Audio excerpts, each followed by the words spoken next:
काही गोष्टी आजच्या वचनातून, हा जो विषय आहे त्याच्यावरून आपण शिकू. आधी हे वचन जे देवाने आपल्याला दिले आहे याच्याकडे आपण बघू. योहान 12:44 हे 4 जे वचनं आहेत, 5 वचनं याच्यातून आपण शिकणार आहोत.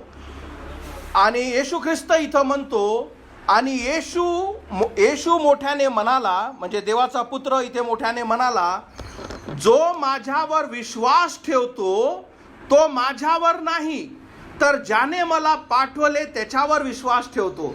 कारण देवाने जगावर एवढी केली की आपला पुत्र पाठवला. तर जेव्हा तुम्ही येशू ख्रिस्तावर विश्वास ठेवता, त्याच्या पुत्रावर विश्वास ठेवता, वचन सांगतो, येशू म्हणतो की तुम्ही माझ्यावरच नाही तर ज्याने मला, स्वर्गातील देवाने ज्याने पाठवला आहे त्याच्यावर विश्वास ठेवता. आणि जो मला पाहतो तो ज्याने मला पाठवले त्यास पाहतो.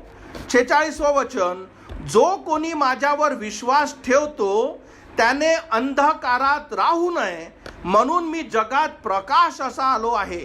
म्हणजे जर तुमची इच्छा आहे की मला जगाच्या अंधारात आणि वाईटात जगायचं नाही, तर येशू ख्रिस्त म्हणतो की मी प्रकाश म्हणून या जगात आलो आहो. 47वं वचन, कोणी जर माझे वचने ऐकतो पण तो पाळीत नाही, म्हणजे तो फक्त ऐकतो आणि पाळत नाही, त्याचा न्याय मी करीत नाही. त्याचा न्याय मी करीत नाही का? कारण हे येशू ख्रिस्ताचं पहिलं येणं कशासाठी आहे? का तुम्हाला तारण मिळावं. म्हणून तुम्ही जेव्हा ऐकत नाही त्यावेळेस तो म्हणते तुमचा न्याय नाही. पुढे आपण बघू, कारण मी जगाचा न्याय करण्यासाठी नव्हे तर मी जगाचे तारण करायला आलो आहो. म्हणजे हे आहे प्रभू येशू ख्रिस्ताचं पहिलं येणं. तर कशासाठी? तर मी तुमचा न्याय करण्यासाठी नव्हे तर तुम्हाला तारावायला मी आलो आहो. 48वं वचन, जो माझे अवमान करतो, म्हणजे ऐकत नाही, माझी वचने स्वीकारत नाही, त्याचा न्याय करणारे कोणी आहे? जे वचन मी सांगितले ते शेवटल्या दिवशी त्याचा न्याय करील. म्हणजे शेवटच्या दिवशी जे वचन मी जे तुम्हाला सांगत आहे तेच काय करतील? तुमचा न्याय करतील. आणि म्हणून इथे देव सांगत आहे की जेही मला नकारतात, जेही मला रिजेक्ट करतात. आणि आजचा जो संदेश काय आहे की मुख्य 4 मुद्दे आपण बघणार आहोत की लोक ख्रिस्ताला का नकारतात, देवाच्या पुत्राला का नकारतात.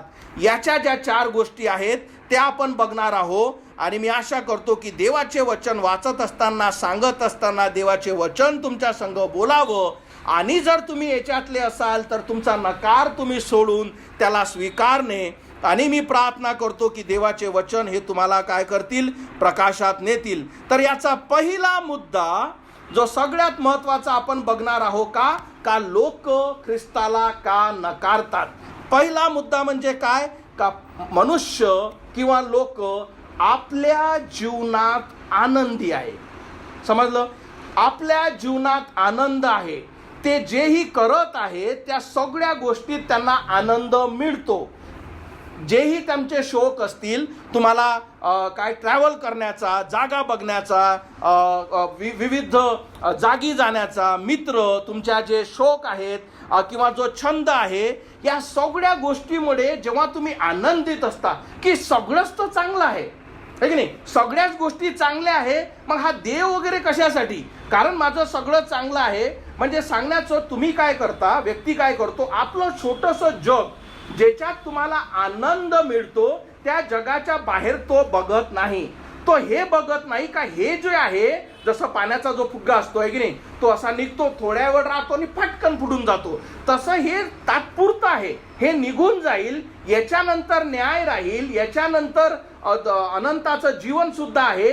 या मोठ्या गोष्टीकडे न बघता तो काय करतो, आपलं हे छोटंसं जीवन याच्यातच त्याला आनंद असतो. आणि याच्यामुळे तो काय करतात, ते देवाकडे बघत नाही. त्यांना ख्रिस्त हा पाहिजे नाही, त्याच्या पाचचं तारण जे आहे ते त्यांना काय पाहिजे नाही. दुसरी गोष्ट, बायबल जे असतं, कारण ख्रिस्ताला स्वीकारणे म्हणजे काय? ख्रिस्ताला स्वीकारणे म्हणजे जसं मी तुम्हाला सांगितलं, आंधळ्यापणानं हो मला येशू पाहिजे, काहीच कामाचं नाही, काही घेऊ नका. पहिले समजून घ्या तो काय म्हणत आहे, मग तुम्ही बौद्धिकरित्या विचार करा की मला पाहिजे का नाही.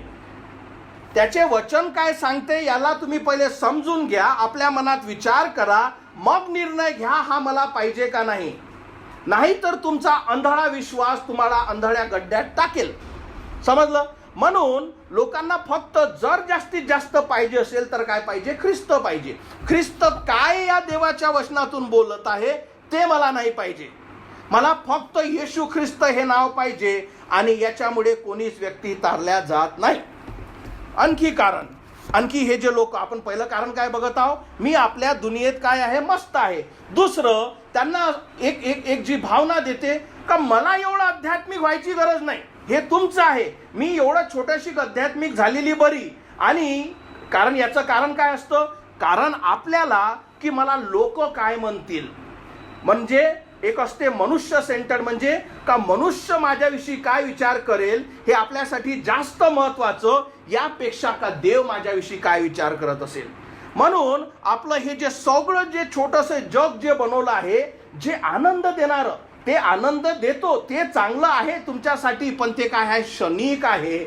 आणि जेव्हा तो जो फुग्गारा जसा फुटतो, सगळं दळदळ, जसं ना आपण एक फुग्गा घेतो, त्यात पाणी टाकतो, थोड्या वेळपर्यंत बरं वाटते आणि ते फुटल्यावर सगळं पाणी जमिनीवर पडतं. तसाच मनुष्य पडून सरळ अनंताच्या नरकात मातीमध्ये टाकल्या जातो. आणि म्हणून हे खूप महत्वाचं आहे की जे वचन आपण बघितलं होतं की देवाचं वचन सांगतं का हे जे सगळे जे आहेत, ज्यांना फक्त देव ही फक्त एक कल्पना पाहिजे. समजलं का? मी अशी म्हणत नाही का देव नाही, माझ्यापाशी देव आहे, पण ही एक फक्त कल्पना पाहिजे. देवाचं सत्य काय आहे, देवाचं वचन काय आहे, माझी स्थिती काय आहे, देव मला कशासाठी पाहिजे, देवाचं वचन माझ्यासाठी काय आहे, या गोष्टीला त्यांना काहीच काय आहे त्याच्यात इंटरेस्ट नाही. का? कारण ते आपल्या जीवनात आनंदी आहे. समजलं? आणि म्हणून देव काय म्हणतो? अरुंद दरवाजाने आत जा, कारण नाशाकडे जाण्याचा दरवाजा रुंद व मार्ग प्रशस्त आहे आणि त्यातून जाणारे पुष्कळ लोक आहेत. तर हा जो क्राऊड काय आहे, हा सगळा, यांनाही देव माहीत आहे, ज्याही गोष्टीवर हे विश्वास ठेवतात, किंवा यांना येशू ख्रिस्त सुद्धा माहीत आहे, पण हे प्रशस्त मार्गाने. कारण जसं मी तुम्हाला शिकवलं, जेव्हा तुम्हाला बायबल माहीत नाही पण तुम्हाला येशू माहीत आहे, म्हणजे तुम्ही काय केला? आपल्या कल्पनेचा येशू बनवला. आणि तो काय करेल? अंधळा विश्वास तुम्हाला अंधळ्या गड्ड्यात टाकेल आणि तुम्ही मरून जाल. जसं त्या पास्टरविषयी मी तुम्हाला सांगितलं, येशू मला स्वर्गात घेईल. का घेईल? कारण त्याला वचन माहीत नाही, पण त्याचा विश्वास आहे कारण माझ्या कार्यामुळे घेईल. तर हा काय करेल? त्याला फसवेल. पुढे एक गोष्ट मी तुम्हाला सांगतो. आणि दुसरं काय असतं का? हे देव करणं, म्हणजे हे शैतान काय करतो? ही गोष्ट देतो का हे एवढं देव थोडी करा लागते, हे थोडंसं केलं, आमचं रविवारचं एवढं केलं, जेवढं झालं एवढं थोडी करा लागते.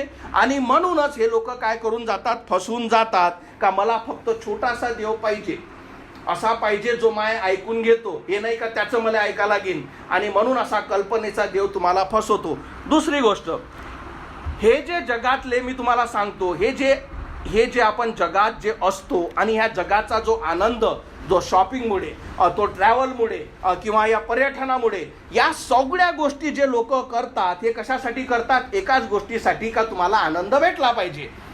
पण हा जगिक आनंद क्षणिक असतो. आणि मी तुम्हाला सांगतो, हा सगळा आनंद माझ्यापेक्षा कोणीच जास्त लुटला नसेल. कारण माझ्या तारणाच्या आधी जेव्हा मी पुण्यात होतो, आमचं लाईफ शुक्रवार पिक्चर, शनिवार कुठे फिरणं, संध्याकाळी शॉपिंग, रविवारी थोड्या वेळसाठी चर्च, दुपारचं मोठ्या हॉटेलमध्ये जेवण, संध्याकाळी क्रेडिट कार्ड, सगळं करणं. म्हणजे असं वाटलं पाहिजे की बापरे चांगला वीकेंड गेला, चांगलं बिल झालं 15-20 हजाराचं. जेवढे लोक करतात सगळं केलं, चांगल्या सेल्फी घेतल्या, फेसबुकमध्ये टाकल्या, 100 लोकांना आवडल्या, सगळ्यांना बरं वाटले, लोक म्हणून आले याची तर मजा आहे. समजलं? म्हणून हे सगळं गोष्ट मी करून बसलो. आता जेव्हा तुम्हाला ख्रिस्त तुम्ही स्वीकारता, तुम्हाला काय सांगितलं? या गोष्टी तुम्ही करताच. कशासाठी करता? कारण तुम्ही मनुष्य माझ्याला कसा चांगला म्हणेल त्यासाठी, प्लस तुम्हाला स्वतःला जगिक आनंद देण्यासाठी.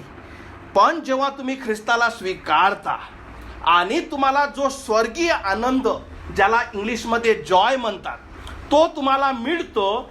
आता एक गोष्ट तुम्हाला सांगतो, हे मी ज्या सगळ्या गोष्टी मी तुम्हाला सांगत होतो, हे मी करत होतो, आज मी त्याच्यापेक्षाही मोठ्याने करू शकतो, त्याच्यापेक्षाही मोठ्या. कारण आता सगळ्या गोष्टी, पण मला करायची गरज नाही. का? कारण तो स्वर्गीय आनंद जेव्हा तुमच्यात येतो, या गोष्टीचा काहीच किंमत नसतो. या गोष्टी केल्या कशासाठी? का बाबा काहीतरी तर मला भेटू दे, म्हणून मनुष्य सदैव या गोष्टीमुळे स्वतःला भरण्याचा जगिक गोष्टीने प्रयत्न करतो आणि तो स्वर्गीय देवाला मुकतो. समजलं? म्हणून करण्यासाठी मी आजही जितकं पाहिजे, पण त्याची गरज नाही. कोणीच बोलणारा नाही, कोणीच सांगणारा नाही. पण जेव्हा स्वर्गीय शांती तुमच्या हृदयात आली, ख्रिस्ताने तुम्हाला वाचवलं, या जगाच्या मोहापासून तुम्ही सुटून जाता. म्हणून सगळ्यात पहिली गोष्ट, लोक ख्रिस्ताला का नकारतात? का बाबा मला आमचं सगळं चांगलं आहे ना, आमचं आनंद आहे, सगळंच तर बरं आहे. पास्टरही म्हणतो तू आशीर्वादित आहे, शॉपिंग आहे, पैसा आहे, लोन आहे, गाडी आहे, कार आहे, पुन्हा आहे, घर आहे, बंगला आहे, सगळं मित्र मंडळी हे ते सगळं जोरदार आहे. पण तुम्हाला एक गोष्ट सांगू, जितकं तुमचं जोरदार आहे ना, तितकं तुमचं कठीण जातं. कारण तुमच्यापाशी हा तुम्हाला सांगितलं, तुम्ही आपल्या विचाराचं छोटंसं काय बनवलं, एक छोटंसं जग बनवलं, त्याच्यात तुम्ही आनंद आहात.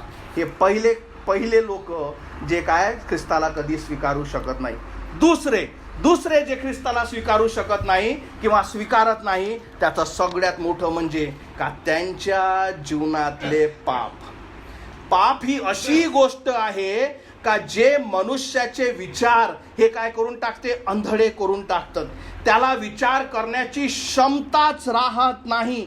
मनुष्याला हे समजतच नाही का मी निर्णय काय घ्यावा, कारण त्याचे विचार सगळे ब्लॉक केल्या जातात. म्हणून पाप एवढी भयानक गोष्ट आहे का त्या मनुष्याला आपलं स्वतःच समजत नाही का मी काय करत आहे, मी मरणाकडे जात आहे. कारण पापासारखी भयानक गोष्ट या जगात नाही. मी तुम्हाला एक सुंदर चित्र तुमच्या डोळ्यासमोर हे तुम्हाला समजून सांगतो. तर हे जे चित्र आहे, जसं तुम्हाला दिसतं का हा जो मुलगा आहे तो काय करत आहे, एखाद्या लहान सिंहाला काय करत आहे, पहिले दूध पाजत आहे की बाबा हा चांगला आहे, लहान असता आहे, पपिता आहे की नाही, याला दूध पाजत आहे. आणि मग जेव्हा हा सिंह मोठा होतो, तो काय करतो, त्याच मनुष्याला खाऊन टाकतो. असंच पाप असतं. थोडं कष्ट खोटं बोललं मी, थोडं कष्ट चोरी केली मी, 5 रुपये चोरले, एकच गोष्ट केली, हे जसं पाप तुम्ही हळूहळू घेता, काय करतं ते वाढत जातं. तुम्ही मोठे निर्णय घेत राहता आणि एक दिवस काय होते. म्हणून तुम्हाला मी सांगितलं नव्हतं, आधी तुम्ही पापाला चारता, नंतर पाप तुम्हाला खातं. हे चित्र सगळ्यात मोठं, सगळ्यात महत्वाचं. आणि जेव्हा हे होतं, आता तुम्हाला हा जो मनुष्य आहे की नाही, याच्यापाशी काहीच राहत नाही. त्याला पूर्ण खाल्ण्यात आलं, तो निघू शकत नाही. जसं दुसरं उदाहरण, जसं तुम्हाला उंदीर पकडायचं असेल, उंदीर कसे पकडतात, तर एक पिंजरा ठेवतात. त्या पिंजऱ्यामध्ये काय ठेवल्या जाते, ब्रेड ठेवल्या जाते. तो उंदीर काय आहे, तो फक्त ती ब्रेड बघतो. त्याला हा पूर्ण जाळं दिसत नाही, त्याला समजत नाही का हे माझ्यासाठी जाळं ठेवलेलं गेलं. आणि हा उंदीर त्या ब्रेडच्या लोभाने सरळ आत घुसतो आणि जसाच पहिला बाईट त्याचा घेतो, ते पिंजरा बंद होऊन जाते. आता कधीच त्या उंदिरामध्ये अशी कधीच ताकद नसते का तो दार उघडावं आणि मी पळावं. तो त्या पिंजरात कैद असतो, जोपर्यंत एक बाहेरचा व्यक्ती येऊन तो पिंजरा उघडणार नाही. तसंच जोपर्यंत हा पापातला व्यक्ती जोपर्यंत निर्णय घेणार नाही का येशू ख्रिस्ताने मला वाचवलं पाहिजे, तोपर्यंत त्या पिंजऱ्यातून तो कधीच निघू शकत नाही. म्हणून पाप ही जी गोष्ट आहे हे एवढी भयंकर आहे, जे आपल्या जीवनातले की ते तुम्हाला निर्णय घेऊ देत नाही.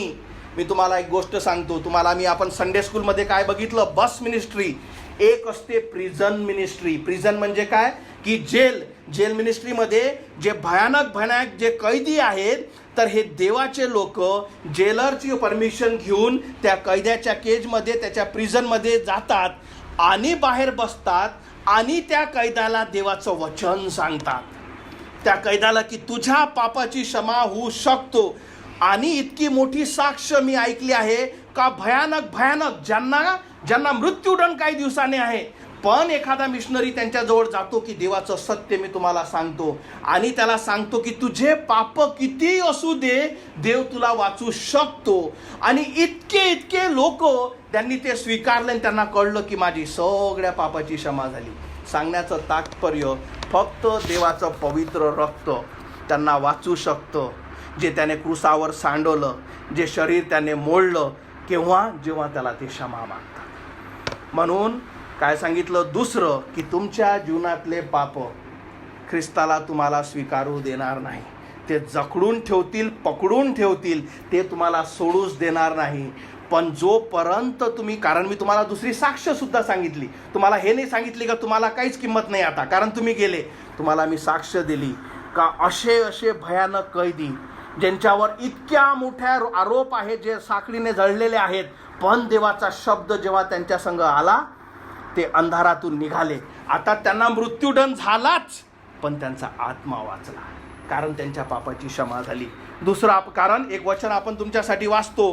1 योहान 1:9 काय म्हणतो? जर आपण आपली पापे कबूल करतो तर तो विश्वासू व न्यायी आहे म्हणून आपल्या पापांची क्षमा करील आणि आपल्याला सर्व अनितीपासून शुद्ध करेल. कधी? जेव्हा आपल्या पापाची तुम्ही कबुली करता की हो मी पापी आहे, त्याच्याशिवाय मार्ग नाही. दुसरा क्राऊड. तिसरं हे सगळ्यात महत्त्वाचं शिकणारं, हा तिसरा कुठला आहे? की आपल्या प्रत्येकापाशी काही ना काही श्रद्धा आहे, आपल्या प्रत्येकापाशी काही ना काही विश्वास आहे. ठीक आहे. आणि हा विश्वास, हा श्रद्धा तुम्ही स्वतः कधीच घेतली नाही, हे तुम्ही चेक करा. हे तुम्हाला कोणीतरी दिली, मोस्टली हे तुमच्या कुटुंबाने तुम्हाला दिली, आणि म्हणून त्यांची जे श्रद्धा, त्यांचा जो विश्वास आहे तो तुम्ही पुढे ठेवला. तुम्ही स्वतःहून कधीच विचार केला नाही की मी हे करावं का. असं ह्या खोलीतल्या प्रत्येकासोबत, माझ्यासोबत सुद्धा आहे. आता काही प्रश्न तुमच्यासाठी. जे ही श्रद्धा, जो ही विश्वास तुम्ही ठेवता, हो की नाही, तुम्हाला पहिले जसं मी तुम्हाला सांगितलं की अंधळा विश्वास तुम्हाला गड्ड्यात टाकेल. मग याचा अर्थ तुम्हाला तुमच्या प्रश्नाचे उत्तर असले पाहिजे, आणि जो विश्वास तुम्ही ठेवता तो भक्कम तुमचा असला पाहिजे का या सगळ्या गोष्टीतून तो तुम्हाला वाचू शकेल का. आपण काय बघत आहोत? तिसरं कारण काय? का हे सगळं बरोबर आहे पण माझ्याजवळ काहीतरी आहे ना. मग त्या माझं जे काहीतरी आहे त्याच्यासाठी हे प्रश्न. तुमचा जो विश्वास आहे तो तुम्हाला तुमच्या पापाविषयी दाखवतो का? तुमचा जो विश्वास आहे तो देवाच्या न्यायाविषयी तुम्हाला सांगतो का? तुमचा जो विश्वास आहे ते देवापासूनची क्षमा कशी मिळेल हे तुम्हाला शिकवतो का? तुमचा जो विश्वास आहे जो तुम्हाला अनंत काळची आशा देतो का? तुमचा जो विश्वास आहे तो तुम्हाला तुमची अस्तित्व, ही प्रकृती निर्माण कशी झाली, स्वर्ग, सूर्य, चंद्र, तारे याचं क्रिएशन, या सगळ्या गोष्टीचे उत्तरं देतो का?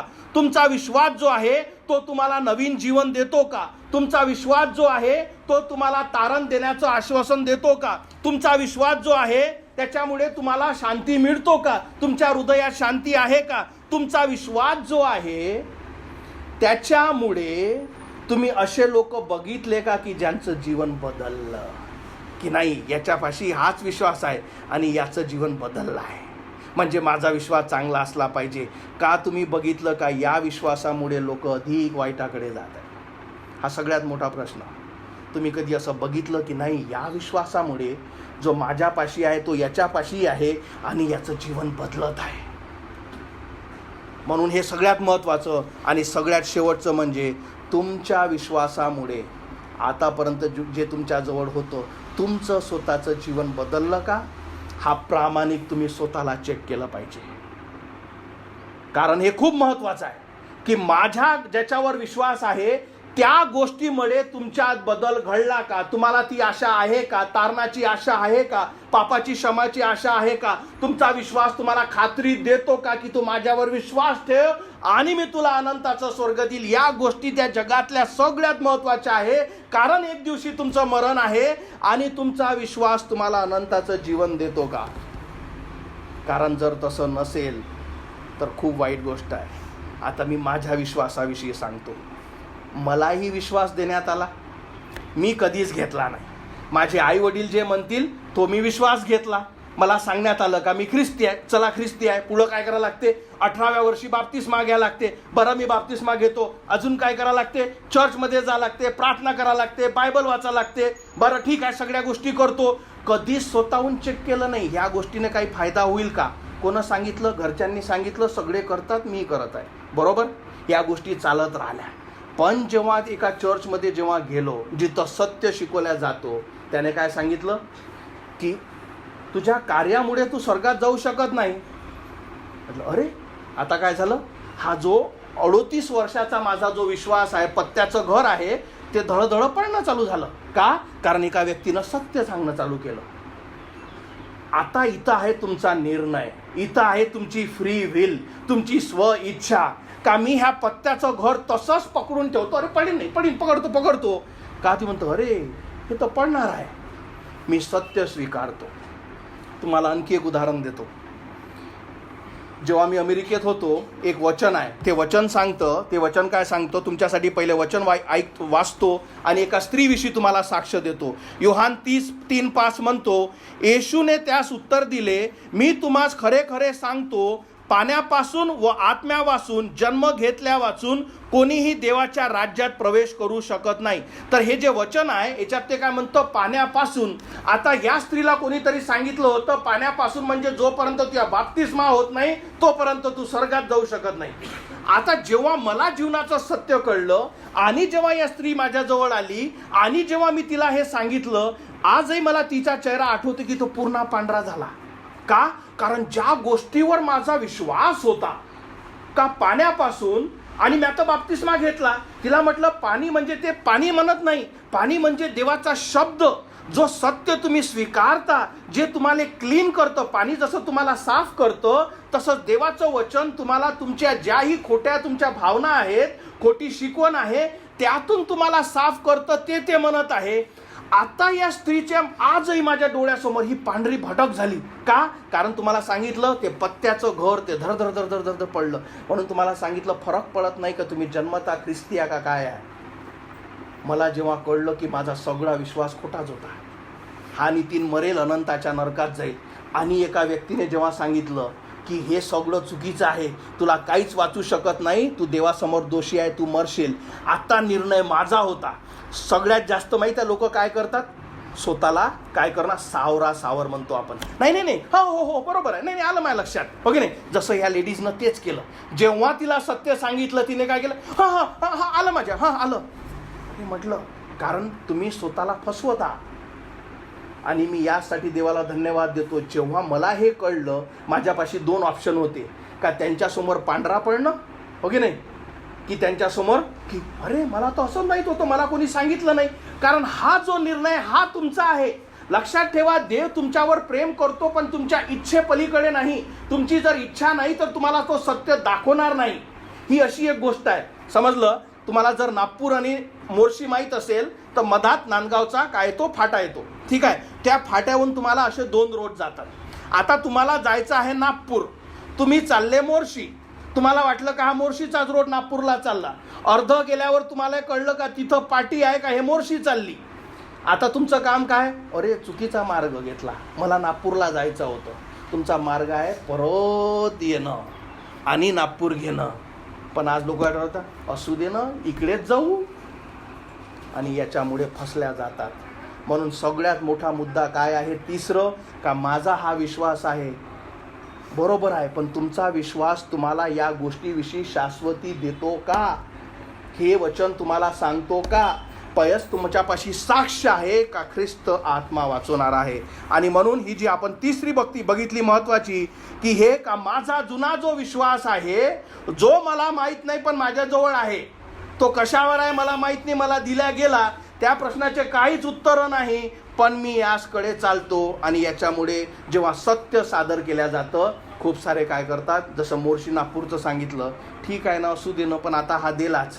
पण त्यांना हे समजत नाही का रे हा मार्ग नाशाकडे निघून जाईल. एकच जीवन आहे, एकच चान्स आहे.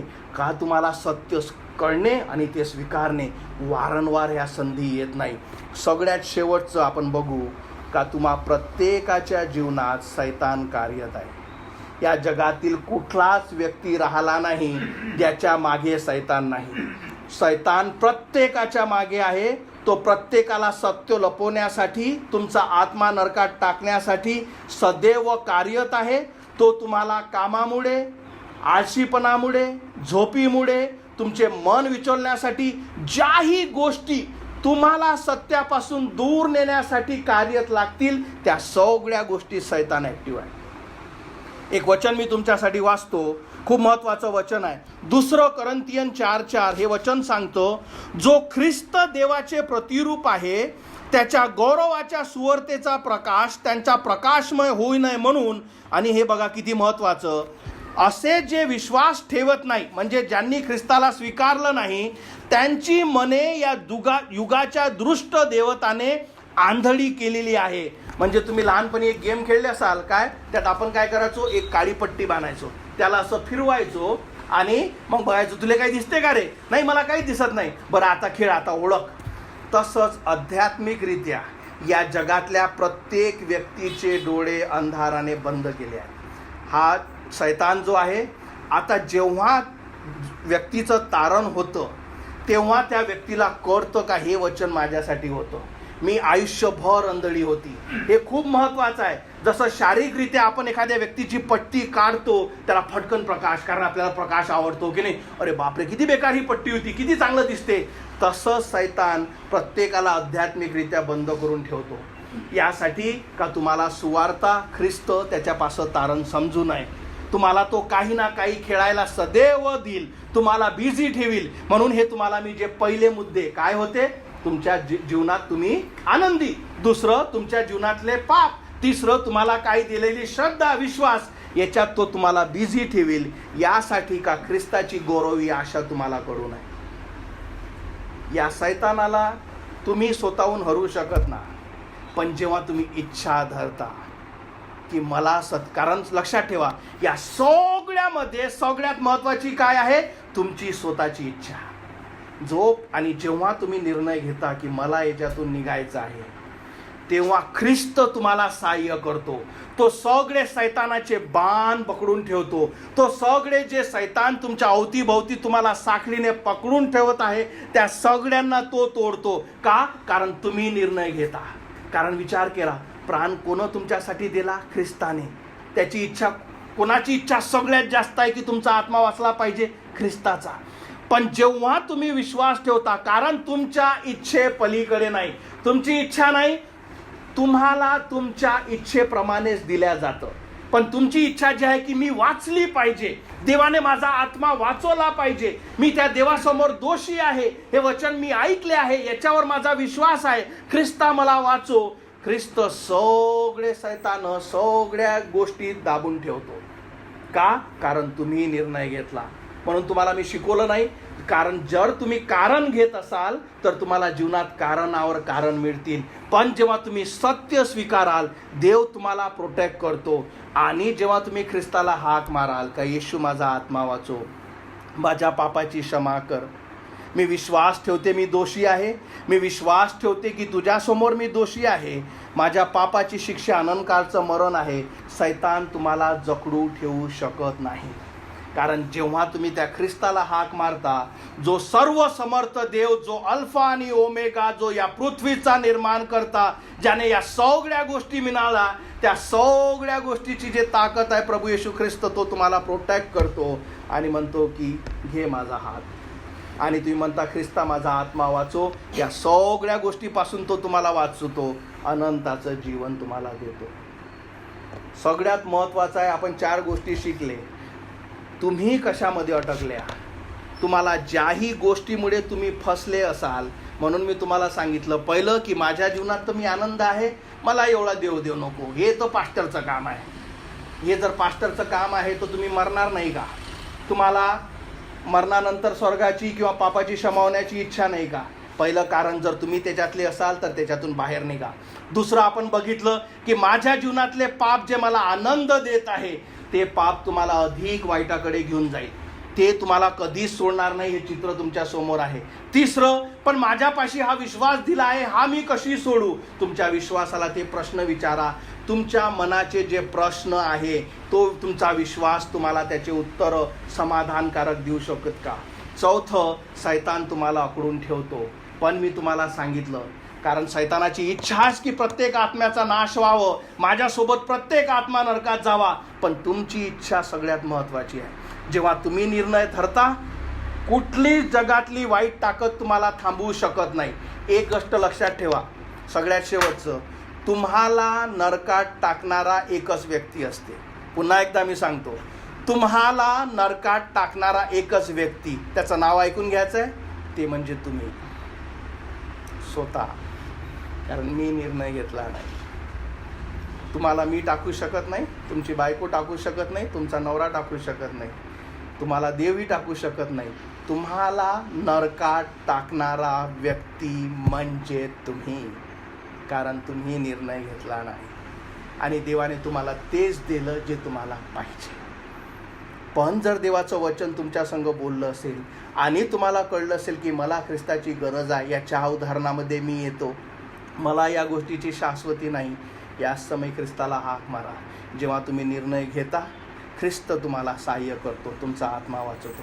आपले डोळे बंद करू, आपल्या मानाखाली घालू. जर हे देवाचं वचन तुमच्या संग बोललं असेल, तुम्हाला जर शाश्वती नसेल की मी या समय जर मला मृत्यू आला तर माझा आत्मा कुठं जाईल, याची जर तुम्हाला शाश्वती नसेल आणि याचं जर तुम्हाला कारणही माहीत नसेल, तर समजून घ्या की तुम्ही आणि मी आपण सगळे त्या स्वर्गीय देवासमोर दोषी आहोत. कारण आपल्यातला असा कोणी नाही ज्याने पाप केलं नाही, असा एकही नाही ज्याने लबाडी केली नाही, एकही नाही ज्याने चोरी केली नाही, एकही नाही ज्यानं व्यभिचार केला नाही, एकही नाही ज्याने मूर्तिपूजा केली नाही, एकही नाही ज्याने आपल्या आईवडिलाची आज्ञा मोडली नाही, एकही नाही ज्याने शेजाऱ्याच्या गोष्टीवर लोभ धरला नाही. आपण सगळे सारखे आहोत. पण याचा अर्थ हा होत नाही का देव त्या गोष्टीविषयी तुम्हाला क्षमा करेल. कारण या सगळ्या गोष्टीचं काय आहे, वेतन जे आहे, पापाचं वेतन मरण आहे आणि मनुष्य मरतो आणि तो अनंताच्या नरकात टाकतो. पण देवाची इच्छा आहे का तुम्ही तिथे जाऊ नये आणि म्हणून देवाने आपला एकुलता एक पुत्र प्रभू येशू ख्रिस्त दिला. त्याने स्वर्गाची जागा सोडली, या पृथ्वीवर आला. यासाठी का देवाचं वचन जे आपण ऐकलं की मी खऱ्यांसाठी नव्हे तर जे पापी आहेत त्यांना तारावयास, जे माझे वचन ऐकतात, जे वचन तुम्हाला मी सांगितलं गेलं आणि जेव्हा तुम्ही स्वीकारता आणि जेव्हा तुम्हाला कळतं की हो मला गरज आहे, हो मी पापी आहे, कारण स्वतःचं तारण चेक करणं खूप आवश्यक आहे. कारण कुठल्या गोष्टीला तुम्ही तारण म्हणता हे समजून घ्या. तारण हे ख्रिस्तापासून येतं, हे जीवन बदलतं, हे पापापासून दूर नेतं. नवीन जीवन जे ख्रिस्ताकडे, देवाच्या वचनाकडे, देवाच्या गौरवाकडे पवित्र जीवन करण्यासाठी, राहण्यासाठी तुम्हाला सहाय्य करतं. आणि जर असं तुमच्यात होत नसेल तर तुम्ही फसता, तुम्ही भावनात्मक झाले आणि तुम्ही त्यालाच तारण करून बसले. तारण हे ख्रिस्तापासून येतं. जेव्हा तुम्हाला कळतं का तुम्ही पापी आहात आणि येशू ख्रिस्त तुमच्या पापासाठी मारण्यात आला, गाळण्यात आला, तिसऱ्या दिवशी मरणातून उठला, या सुवार्तेवर विश्वास तुम्ही ठेवता. ज्या देवाने त्याचा आत्मा मरणातून उठवला तोच देव तुम्हाला वाचू शकतो जेव्हा तुम्ही त्याला हाक मारता. कारण स्वर्गामध्ये फक्त एकच नाव दिलं आहे, प्रभू येशू ख्रिस्त, त्याच्याशिवाय तारण नाही. आणि जेव्हा तुम्ही विश्वासाने हाक मारता, म्हणता येशू माझा आत्मा वाचव, मी तुला माझा देव, माझा तारणारा स्वीकारते, माझ्या पापाची क्षमा कर येशू, माझ्या हृदयात माझी क्षमा कर, मी पापी आहे, मला तुझ्या क्षमेची गरज आहे, माझं जीवन बदल, माझी इच्छा आहे परमेश्वरा की नवीन जीवन मी जगावं, या पापी जीवनापासून मी बाहेर निघावं. आणि जसे तुम्ही हा निर्णय घेता, आपल्या मनात तुम्ही ठरवता, कारण वचन काय सांगतं, जो हृदयाने ग्रहण करतो मुखाने कबूल करतो. कारण पहिला जो बदल आहे तो तुमच्या हृदयात घडतो. तुम्ही तो निर्णय घेता आणि ख्रिस्ताला हाक मारता, येशू माझा आत्मा वाचव, मी तुला माझा देव, माझा तारणारा स्वीकारते, माझं जीवन बदल परमेश्वरा. आणि जेव्हा तुम्ही त्याला आपल्या हृदयात हाक मारता, स्वर्गातून तो तुमची प्रार्थना ऐकतो, तुम्हाला सगळ्या तुमच्या पापाच्या साखळ्या, सगळ्या तुमच्या गोष्टी, सगळ्या गोष्टीतून तो तुम्हाला बळी करतो आणि जे महान तारण ख्रिस्तापासून आहे ते तुम्हाला देतो. जर त्यातले तुम्ही असाल तर ही वेळ जाऊ देऊ नका. देवाचे वचन तुमच्या संग बोललेलं आहे, त्याला हाक मारा, म्हणा येशू माझा आत्मा वाचव, मी तुला माझा देव, माझा तारणारा स्वीकारते, मला क्षमा कर परमेश्वरा की मी तुझ्या समोर दोषी आहे, मला क्षमा कर परमेश्वरा. होय प्रभू की तू माझ्यावर एवढं प्रेम केलं की माझ्यासारख्या व्यक्तीसाठी परमेश्वरा की तू या जगात आला, पवित्र जीवन जगला आणि माझ्यासाठी मारण्यात आला, गाळण्यात आला आणि परमेश्वरा तू मरणावर विजय मिळवला. होय प्रभू माझ्या हृदयात तुझ्यापासूनची जे क्षमा आहे मी स्वीकारते माझ्या राजा, तुझ्यापासूनची जे क्षमा आहे परमेश्वरा ही तू मला दे, मला ती शांती तू दे. ओय प्रभू मला तो अनुभव तू दे. ओय परमेश्वरा की मला कळावं की तू वाचलास. ओ प्रभू, कारण तुझं वचन सांगतं की हे लिहिलंच तुमच्यासाठी, यासाठी आहे का तुम्हाला कळावं, जी आशा ख्रिस्तापासून आहे ते तुम्हाला मिळावी. धन्यवाद मानतो येशू, धन्यवाद मानतो संदेशासाठी, आजच्या वचनासाठी. प्रार्थना करतो इथे जुळलेल्या प्रत्येकाला परमेश्वरा तू सहाय्य कर, त्यांची आत्मिक स्थिती प्रभू समजण्यासाठी. प्रभू त्यांना धैर्य दे, अंडरस्टँडिंग तू दे, समज तू दे, त्यांचे मन तू उघड, त्यांचे डोळे तू उघड माझ्या राजा, की त्यांना कळावं माझ्या राजा. होय प्रभू, त्यांना तू सहाय्य कर. धन्यवाद मानतो जेही ऑनलाईन जुळले आहे त्यांना आशीर्वादित कर. त्यांनी ही वेळ दिली, तुझे वचन ऐकण्यासाठी ते हजर झाले, त्यांना तू सहाय्य कर. प्रार्थना करतो जे इथे जुळलेले आहेत त्या प्रत्येकाला आशीर्वादित कर, कारण तू त्यांच्यावर प्रेम करतोस माझ्या राजा, आणि तुझी इच्छा आहे प्रभू कुठल्याच आत्म्याचा नाश होऊ नये. धन्यवाद मानतो पुन्हा एकदा इथे जुळलेल्या प्रत्येकासाठी, आजच्या संदेशासाठी. आमच्या सोबत तू होता, तुझे धन्यवाद मानतो. आणि ही प्रार्थना प्रभू येशू माझा तारणारा याच्या जिवंत नावात मागतो, म्हणून तू ऐक माझ्या Yeshu. Amen. Praise the lord. देव आशीर्वादित